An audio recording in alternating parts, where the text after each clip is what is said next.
பாருங்க, நடக்க முடியாத நடந்து போகிறான். 2 கேனை தூக்கிட்டு போகிறான். அவங்க அப்பா வீட்டிலேருந்து காலி கேனை தண்ணி எடுக்கிறதுக்காக தூக்கிட்டு போகிறான். சரண் திரும்புடா.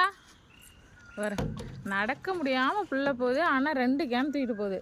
ஒன்று நல்லா நடந்து போகுது. ஆனால் கேன் எடுத்துக்க மாட்டேங்குது.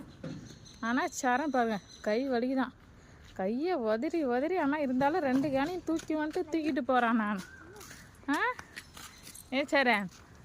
சரணுக்கு முடி அதிகமாக வந்துருச்சு. முடி வெட்ட போகணும். சரண் இன்னும் இல்லை. யார் கூட முடி வெட்ட போவ? நைனா கூடயா அம்மா கூடயா? யார் கூட? நைனா கூட தான் போறியா? அம்மா கூட வரமாட்டியா? சரிப்போ. அப்போ அம்மா என்னது நைனா கூட தான் போவியா? சரி எல்லாருக்கும் பாய் சொல்லு. சரண் டாட்டா டாட்டா. அவங்க அவ்வா வீட்டிலேருந்து தண்ணி கேன் எடுத்துகிட்டு போகிறான். அவங்க அவ்வாவுக்கு தண்ணி எடுத்துன்னு வர்றதுக்கு. சரி பாய்.